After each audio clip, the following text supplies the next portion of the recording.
Buen día con todos. Mi nombre es Vivian Ariana Montes Mondalgo. Soy estudiante de la Facultad de Medicina de la Universidad Nacional del Centro del Perú. Me encuentro cursando el cuarto año. Asimismo, pertenezco a la Sociedad Científica de Estudiantes de Medicina del Centro en el cargo de secretaría en este periodo del 2021. El día de hoy les voy a presentar un tema muy importante y también bastante común, que es enfermedad por reflujo gastroesofágico, también conocido como ERGI. Para esto vamos a hacer un pequeño recuerdo fisiológico del esófago. Sabemos que el esófago va a ser un tubo muscular que va a conectar básicamente la faringe con el estómago. Y dentro de este vamos a tener dos uniones importantes que van a ser la unión faringoesofágica y la unión esófago-gástrica. La unión faringoesofágica es básicamente, nos va a indicar que el esófago pues va a ser una continuación de la hipofaringe. Esta va a ser, como su nombre lo indica, el límite entre la faringe y el esófago, que va a ser correspondido con el músculo cricofaringeo. A este nivel vamos a poder encontrar lo que es el esfínter esofágico superior, el cual va a ser un esfínter funcional, ya que va a ser una zona de alta presión de aproximadamente 2 a 3 centímetros de longitud. Luego tenemos la unión esófago-gástrica, que es de las más importantes referidos a este tema de ERGE. Aquí vamos a poder indicar la presencia del hiato esofágico, que va a ser un orificio de aproximadamente 3.5 centímetros por 2. Está situado en la porción muscular vertebral del diafragma, el cual va a actuar a este nivel como un esfínter extrínseco, ayudado de las funciones de la membrana frenesofágica y la frenogástrica. Esto para poder cooperar a la que va a ser la función del esfínter esofágico inferior, que tiene gran importancia a nivel de lo que va a ser el control del reflujo esofágico. Entonces, a nivel también de esta unión esofagogástrica tenemos, como ya les mencionaba, el esfínter esofágico inferior, que igual va a ser un esfínter funcional, ya que va a ser una zona de alta presión. Y también es importante recalcar que a este nivel vamos a encontrar un cambio epitelial, que va a ser el cambio del epitelio esofágico a un epitelio simple columnar. Este va a ser visible macroscópicamente, lo vamos a poder ver en lo que va a ser la línea Z, que va a ser la línea de transición, el cual se va a poder visualizar como leves ondulaciones, y que esta línea suele ascender y descender junto con la deglución. Asimismo, como les manifestaba antes, dentro de lo que es la fisiología del esófago, básicamente su función es motora. Esto va a hacer que se encargue de transportar el material deglutido desde la faringe hacia el estómago. Ahora, para evitar lo que va a ser el reflujo del contenido gástrico hacia el esófago, lo que tenemos que tener es una unión esófago-gástrica competente. Esto nos va a asegurar que no haya este tipo de reflujo, y para que haya una unión gastroesofágica competente, el principal responsable va a ser el esfínter esofágico inferior, y va a ser también uno de los mecanismos que suelen fallar para que pueda producirse posteriormente el ERGE, como ya lo vamos a ver más adelante. Ahora, pasando a hablar sobre la enfermedad por reflujo gastroesofágico en sí, es importante distinguir dos términos, ¿no? El que va a ser el reflujo gastroesofágico y lo que ya va a ser el ERGE en sí, ya que el reflujo gastroesofágico va a ser una condición fisiológica, ya que vamos a ver que puede ser que el contenido alimentario en el estómago puede retornar al esófago. Esto puede producirse varias veces al día sin necesidad de tener un daño o de que en los pacientes se manifieste algún síntoma. Sin embargo, cuando estos episodios de reflujo se hacen mucho más frecuentes y mucho más prolongados, vamos a tener la presencia del ERGE, que va a ser ya una condición crónica que contiene también síntomas y complicaciones producidos por el reflujo de contenido gástrico hacia el esófago. Asimismo, de que se va a manifestar con la presencia de lesiones macroscópicas o de síntomas que suelen reducir la calidad de vida del paciente. Ahora, dentro del ERGE vamos a tener una ERGE erosiva y una no erosiva. La ERGE no erosiva va a ser la que se presenta con síntomas sin presentar lesiones o erosiones a nivel de lo que es el esófago. Ahora, la ERGE erosiva va a ser la que se presenta con síntomas y con erosiones. Pasando a hablar sobre la epidemiología, tenemos que esta va a constituir la mayor parte de las patologías esofágicas, llegando hasta un 85% de ellas. La prevalencia se ha estimado en base a la presencia de signos típicos va a ser de un 10 a un 20% en Occidente, con una prevalencia más baja en Asia que va desde un 2.5 a un 6.7%. En el caso de Latinoamérica vamos a tener un porcentaje del 11.9 hasta un 31.3. Y respecto a algunos estudios que se han realizado en relación a la prevalencia de los síntomas más comunes de pirosis y regurgitación semanal, se ha presentado hasta un 23% de la población. Continuando, para hablar acerca de la etiología y también factores de riesgo, vamos a tener que en este caso algunas circunstancias etiológicas en las que se puede presentar la enfermedad por reflujo gastroesofágico va a ser la hernia del hiato por deslizamiento. Esta es una de las causas más frecuentes de RG, representando alrededor del 70% de los casos. Esto se va a dar puesto que va a haber un ascenso de la unión esófago-gástrica, lo cual va a hacer que haya un esfínter extrínseco debilitado y va a hacer que haya una desaparición de la porción intraabdominal del esfínter esofágico inferior. Esto va a hacer que la presión torácica y la presión abdominal no se pueda controlar, puesto que esta porción intraabdominal es la que nos ayuda a evitar el reflujo. Y cuando esta se pierde, es que vamos a ver que va a haber la existencia de reflujo. Otra de las circunstancias etiológicas también es la esclerodermia, que afecta también a nivel del esófago. Algunas también cirugías previas que se dan a nivel de la unión esófago-gástrica, como es en el caso de pacientes con acalasia, que al final resultan en una debilidad de esta unión esófago-gástrica y también algunas alteraciones del vaciamiento gástrico. Ahora, respecto a los factores predisponentes y factores de riesgo, vamos a tenerlos agrupados en el caso de factores referidos a alimentación y estilos de vida, donde tenemos que la presencia de un alto IMC, o en este caso también de obesidad, nos va a predisponer a desarrollar RG. Esto también básicamente por el aumento de la presión intraabdominal. También tenemos el alto consumo de grasa en la dieta, las bebidas carbonatadas, el café y en este caso el alcohol y el tabaquismo aún no se tienen evidencia clara de que puedan predisponer a RG. Sin embargo, hay algunos estudios que indican que sí, puesto que esto es por esto que debería evitarse en sí en estos pacientes. Algunos fármacos que también son predisponentes son los antagonistas de canales del calcio, los AINES y los anticolinérgicos. Asimismo, una situación fisiológica que nos puede predisponer a alergia va a ser el embarazo, también por el hecho del aumento de la presión intraabdominal. Otro tipo de factores va a ser el hecho de que se suele presentar en pacientes caucásicos, esto sobre todo relacionado a sus estilos de vida y también a las causas genéticas de estos pacientes, y también que los pacientes que manifiestan que tienen ERGE suelen acompañarse también de comorbilidades como diabetes, síndrome metabólico, enfermedades cardiovasculares y apnea del sueño. Pasando a la fisiopatología y patogenia de esta enfermedad, vamos a tener que básicamente esto se va a presentar por un desbalance entre los mecanismos de defensa y también los mecanismos que van a predisponer al reflujo gastroesofágico. Entonces vamos a tener tanto factores protectores como agresores. Entre estos dos va a haber un desequilibrio y finalmente nos va a llevar a alergia. Los factores protectores que tenemos van a ser las barreras antirreflujo, el aclaramiento del ácido esofágico y la resistencia tisular. Dentro de los factores agresores vamos a tener a la acidez gástrica, el volumen refluido y la presencia del contenido duodenal. Ahora, pasando a detallar un poco sobre los factores protectores, vamos a tener las barreras antirreflujo. Esta en sí va a ser una región anatómica compleja que lo vamos a tener constituido del esfínter esofágico inferior con su porción intraabdominal, la crura diafragmática, el ligamento frenoesofágico y el ángulo de His.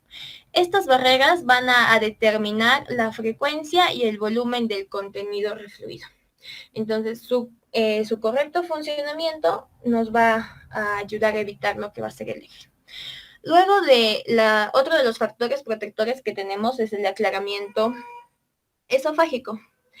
Este va a ser un mecanismo de defensa que consta de dos componentes, que es el aclaramiento de volumen y el aclaramiento del ácido. Dentro de lo que se refiere al aclaramiento de volumen, es el hecho de que con la posición supina y vertical es que el esófago puede evitar el hecho de que el contenido gástrico vaya hacia el esófago. Y el aclaramiento del ácido pues también se relaciona con la salivación, puesto que la saliva puede ayudarnos a neutralizar también el ácido. Ahora, los factores que van a contribuir, como les manifestaba, va a ser la acción de la gravedad, el hecho de que el paciente esté en posición vertical, un adecuado flujo de saliva y el peristaltismo normal. Este aclaramiento esofágico nos va a ayudar a determinar la duración del contacto entre el contenido refluido y la mucosa esofágica. Luego tenemos la resistencia tisular. Esto nos va a ayudar a contribuir mediante diferentes mecanismos, como pueden ser la mucina y las prostaglandinas, en este caso la E2, también las estrechas uniones intercelulares que impiden la acidificación del espacio intercelular y también el riego sanguíneo esofágico. Asimismo, de la presencia del bicarbonato y el hecho de que la resistencia tisular va a estar relacionado con la resistencia también de la mucosa en sí. Ahora, pasando a los mecanismos que nos van a predisponer a desarrollar el ERG en sí, vamos a tener dentro de ellos las relajaciones transitorias del esfínter esofágico inferior. Este va a ser el principal mecanismo de reflujo en las personas sanas. Es independiente de la deglución, ya que va a durar de cuando estas se dan mayores a 10 segundos y cuando no hay presencia de contracciones peristálticas, es que tenemos estas relajaciones transitorias. Va a estar desencadenado sobre todo por la distensión del cuerpo o del fundus gástrico, que está relacionado con un reflejo vagal. Esto también va a verse beneficiado cuando el paciente tiene una dieta rica en grasas, cuando también está sometido a situaciones de estrés o al consumo de ciertos fármacos como los anticolinérgicos, los mórficos, el óxido nítrico y la somatostatina, que en sí nos van a predisponer a estas relajaciones transitorias de este esfínter. Otro de los mecanismos de reflujo va a ser el esfínter esofágico inferior hipopresivo. Es decir, que va a tener una presión mucho más inferior a la que es normalmente para evitar el reflujo. Es así que este se va a presentar cuando la presión va a estar debajo de los 5 milímetros de mercurio. Asimismo, situaciones como la tos, la posición en cuclillas y algunos esfuerzos abdominales nos van a ayudar o van a inducir que existan más relajaciones transitorias y que la presión disminuya aún más. Este mecanismo se va a presentar de 10 al 15% de pacientes. Otro de los mecanismos va a ser la hernia del hiato, justo como les manifestaba anteriormente en las situaciones etiológicas, va a estar presente entre un 54 a un 94% de pacientes con ERG. Es bastante variable en este caso este mecanismo.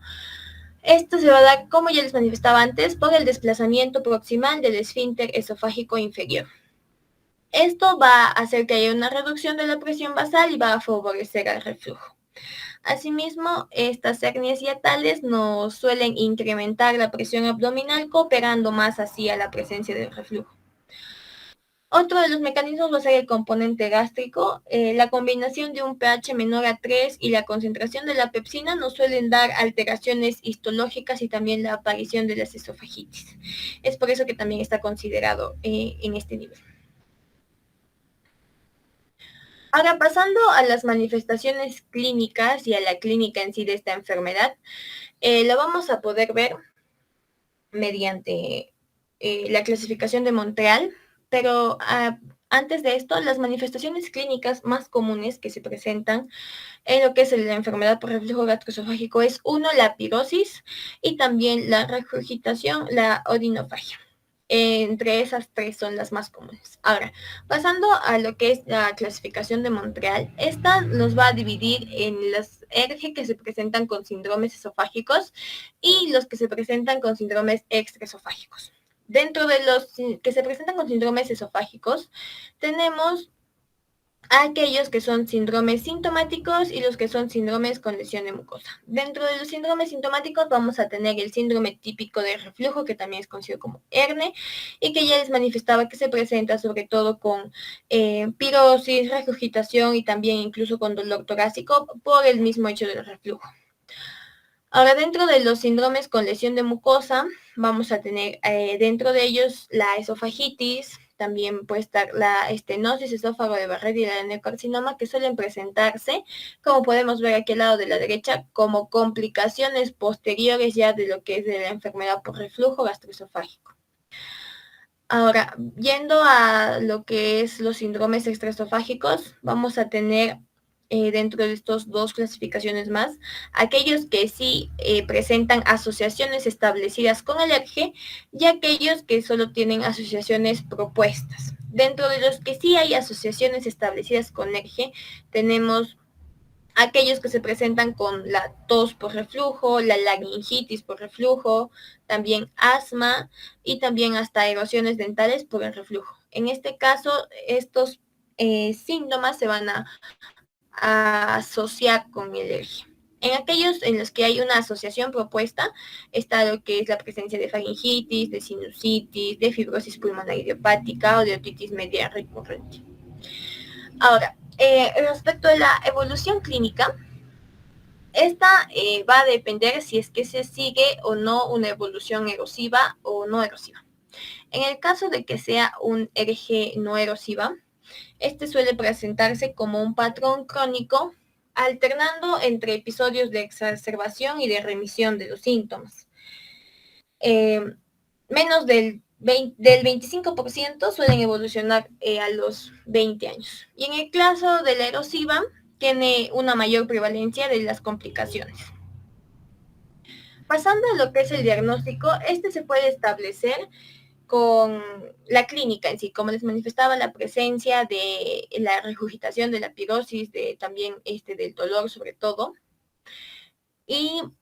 Pero cuando se tienen algunas dudas se puede realizar algunas pruebas, como puede ser la pHimetría de 24 horas.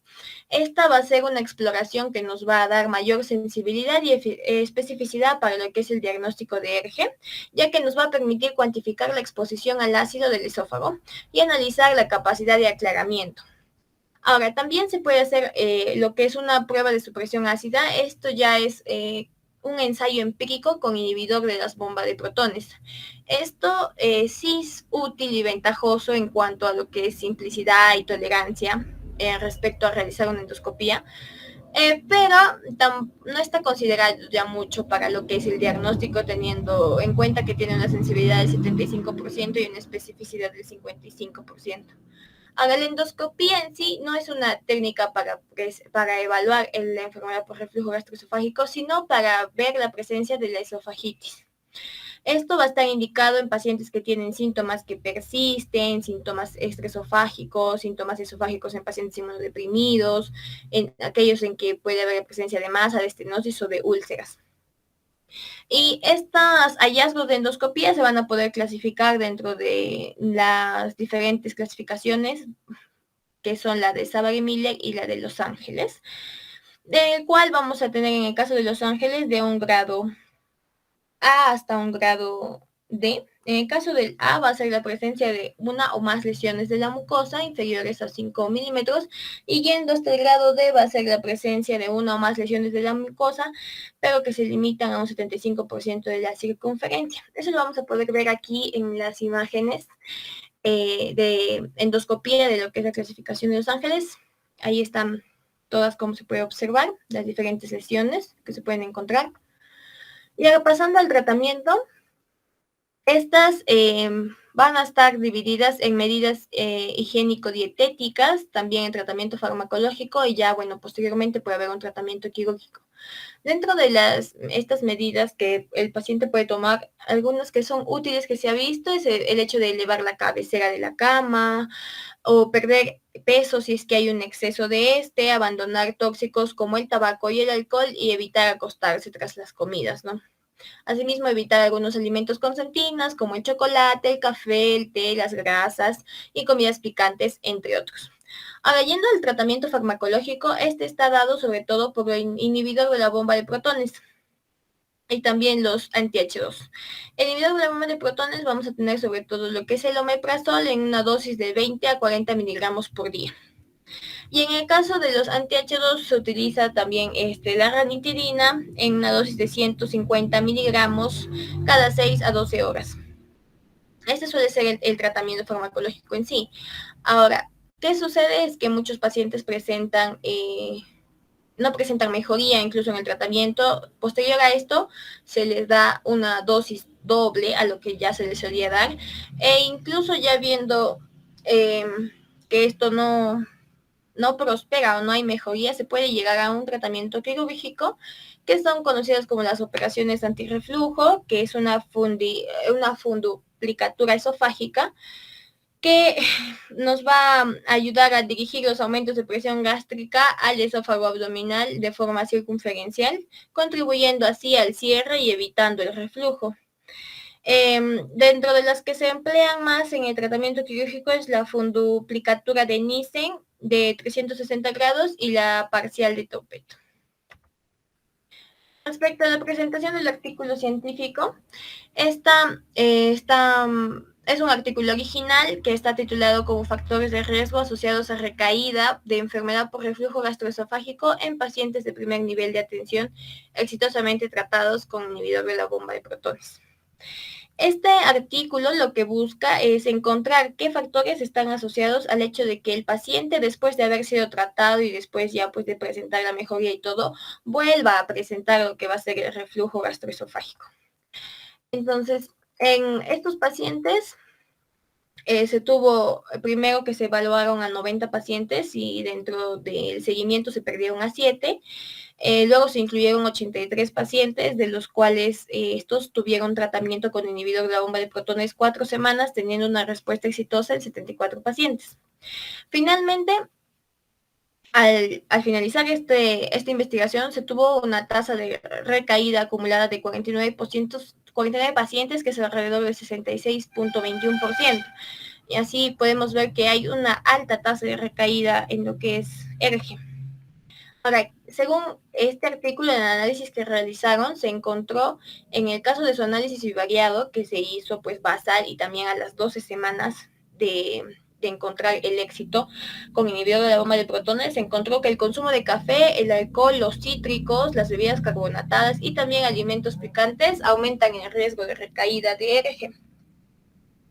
Y en el caso del análisis multivariado, el nivel de escolaridad básico, el consumo de cítricos más de 12 veces al mes y el consumo de AINES también están relacionados a la recaída. Y eso sería básicamente. Muchas gracias.